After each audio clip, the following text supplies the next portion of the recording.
Welcome back to BYoungMinistry.com, to another blog and to another podcast. Welcome to those who access the podcast through YouTube and through Rumble. Today we continue in our study of the Gospel according to Mark. We're in chapter 15, verses 1 through 5, which reads, Very early in the morning, the chief priests, with the elders, the teachers of the law, and the whole Sanhedrin, made their plans. They bound Jesus, led him away, and handed him over to Pilate. "Are you the king of the Jews?" asked Pilate. "You have said so," Jesus replied. The chief priests accused him of many things. So again Pilate asked him, "Aren't you going to answer? See how many things they are accusing you of?" But Jesus still made no reply. And Pilate was amazed. That's Mark chapter 15, verses 1 through 5. Today we transition into Mark chapter 15, where the Lord Jesus was right in the middle of enduring 6 different trials at the hands of the Jewish religious leaders and 2 Roman governors. All of these trials were shams, but they were necessary. All 6 of the sham trials led to the death of the Lord Jesus, making him our substitute. He died in our place. This is the heart of the gospel. It's not that he just died, but it's that he died for our sin. In verse 1 of today's passage, we read, Very early in the morning, the chief priests with the elders, the teachers of the law, and the whole Sanhedrin made their plans. So they bound Jesus, led him away, and handed him over to Pilate. The Lord Jesus was beaten and bound, and he did not look like the king his followers expected. And the disciples struggled to find God in all of it. Like the first disciples, we fail to see the purpose of our troubles. We fail to see that our troubles all have a design, which is to cause us to entertain certain unwanted questions and to take those questions to the Lord. Our troubles are designed to help us to see him for ourselves and to know him accordingly. For us, every day the unwanted takes place in the midst of the unfolding of God's redemptive story in our lives. We fail to see that God saw the Lord Jesus as the king, for he behaved as one when he conquered sin and death on the cross. Our problem, along with the first disciples, is this: we lack the worldview of God. As followers of Jesus Christ, we must never be shocked by those moments when we are beaten up and bound by the hatred of the world. It is in these times that we are being positioned to see him with our hearts, to see him most deeply. In verses 2 through 5 of today's passage, we read, "Are you the king of the Jews?" asked Pilate. "You have said so," Jesus replied. The chief priests accused him of many things. So again, Pilate asked him, "Aren't you going to answer? See how many things they are accusing you of?" But Jesus still made no reply, and Pilate was amazed.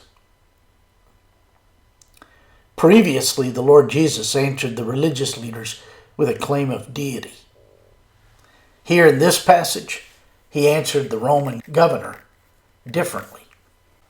Literally, he said to Pilate's question, "Are you the king of the Jews?" with, "You say."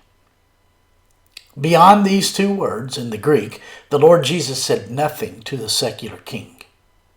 He didn't defend himself against the false accusations of the Jewish religious leaders. Neither did he answer the charges while standing before Pilate. In each case, both before the religious leaders and Pilate, he only spoke regarding his identity as the Christ. As prophesied by Isaiah in Isaiah 53, the Lord Jesus went to the cross as the Christ. His silence was that of a confident king. His identity as the servant of the Lord motivated and sustained him. He illustrated the best posture of any son of God. The heart of the servant was sustained by God's identity of him. Out of this identity, the Lord Jesus spoke, but not with his lips. No, he spoke most loudly through and with his yielded life. This is the goal of all God's children, to be defined by God. In the 1980s, DC Talk sang a song called Jesus Freak. That song is full of deep, meaningful concepts pertaining to our relationship with the Lord. In that song, we hear these words, "Been apprehended by a spiritual force and a grace that replaced all of me I've divorced." This is where we must want to be continually. To not only be apprehended by the Lord, but to be defined consistently by this one who loves us so much that he sent his Son to pay a debt that we could never pay. The Roman governor Pilate wasn't accustomed to the silence of a prisoner. Before him, defendants either professed their innocence or defiantly asserted the righteousness of their cause. The Lord Jesus offered neither of these responses. Pilate didn't define him. As a result, we're told Pilate was amazed at the silence of the Lord Jesus. Literally, the lack of a defense from the Lord Jesus blew Pilate's mind. Standing before Pilate was someone whom he knew was being falsely accused, and he did not say anything in his own defense. As Isaiah had told us some 700 years in advance, he was oppressed and afflicted, yet he did not open his mouth. He was led like a lamb to the slaughter, and as a sheep before its shearers is silent, so he did not open his mouth. The Lord Jesus had no interest in defending himself because he came to defend us, the helpless. His silence before those who eventually placed him on the cross was his defense for us. He not only accepted the unrighteous judgment of men, but he accepted the righteous judgment of God on behalf of you and me, unrighteous sinners, in order to make us righteous before God. My friends, I trust this blog and this podcast are helpful to you in your walk with the Lord.